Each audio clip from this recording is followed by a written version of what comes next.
Welcome back, dear students. Let's continue with quadrilaterals. In the previous session we saw few theorems. Today also we are going to solve one of the most important theorem of quadrilaterals, that is midpoint theorem. Okay, we are going to learn midpoint theorem today. Okay, so what is this midpoint theorem? Let us discuss it before we go for the actual theorem. So this theorem says that in a triangle, okay, in any triangle, the line joining the midpoints of two sides of a triangle. Suppose if I join the midpoints of two sides of a triangle, this triangle name it as ABC. So if I join the midpoints, so say this is the midpoint of AB here and this is the midpoint of AC.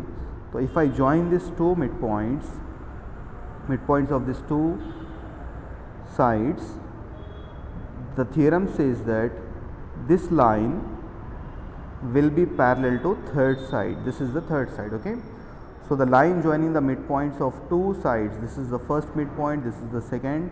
So when you draw a line joining these two midpoints, this line will be parallel to BC. That is, I'll name this as XY whatever. Okay, I can say XY is parallel to BC. This is the statement of midpoint theorem. Let's quickly jump to the theorem now. So here is a statement: the line segment joining the midpoints of two sides of a triangle is parallel to the third side. So for this we'll take a triangle ABC. Okay, just ignore this D here. ABC is a triangle where E and F, you can see E and F are midpoints of AB and AC respectively. We have to prove that this EF is parallel to BC. This is RTP.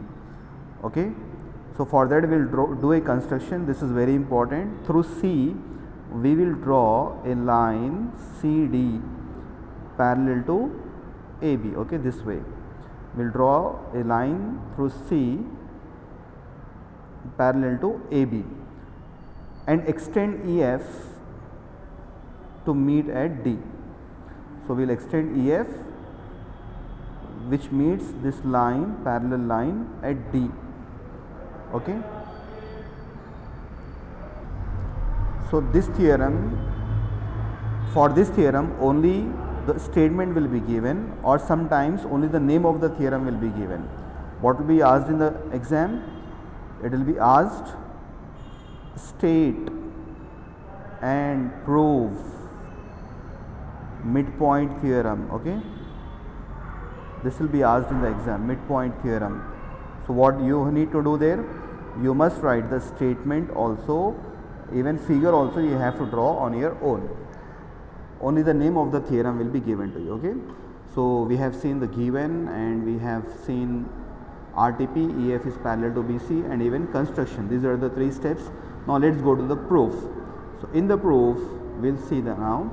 So we have drawn AB, we have drawn CD parallel to AB. Okay, this is by construction. We know that CD is parallel to AB, and when this CD is parallel to AB, what will be EF or ED in this? It will become a transversal or not? Yes. So ED is the transversal. So I can say AEF is equals to CDF. I can say these two angles are equal, they are alternate angles. Okay, so I'll use this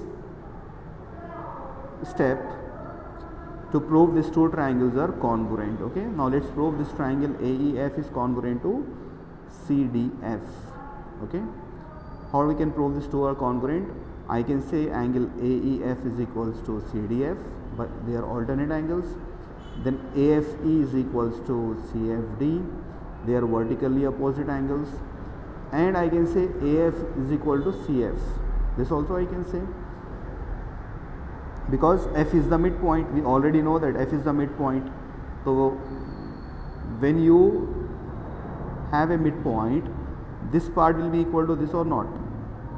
Yes, this part will also be equals to this. Okay, because X and Y are midpoints here. Line joining the midpoints, it's mentioned here. So midpoint divides the line segment into two equal parts. So I can say AF is equals to CF. So therefore I can say this triangle AEF is congruent to CDF by AAS rule. Okay, angle side. Why angle side? Because two angles of this triangle are equal and one side which is not included. So these two triangles are congruent by AAS rule. So we can say now that EA is equals to DC by CPCD.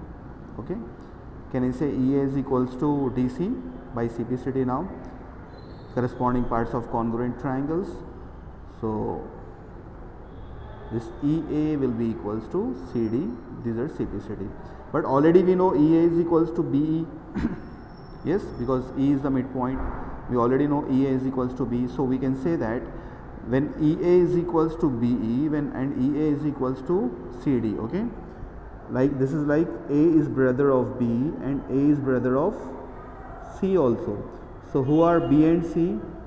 B and C are also brothers, they are also equal. Okay, so we can say that this EB is equals to DC. Okay, we can say EB is equals to DC. Now coming to the next step, now in EBCD, okay, we got EB is equals to CD and we already know that EB is parallel to CD. Okay, so we have done a theorem which says that if one pair of side is equal and parallel, then that will be a parallelogram. So we can say EBCD is a parallelogram. Since opposite sides of a parallelogram are parallel, I can say ED is parallel to BC. So we can also say that EF is parallel to BC. Hence it is proved that EF is parallel to BC. This is one of the most important theorem of this chapter. Okay, you all must practice it today itself. Okay, so these are the theorems which we have discussed. Okay, so from quadrilaterals we are going to do only theorems and definitions. Okay, we are not going to do exercises, they are deleted. Okay, so we will do only theorems and definitions. These two will be asked in exam. Then in the next session we will go to other chapters. So complete your works, practice all the theorems, and if possible write a self test in all the theorems.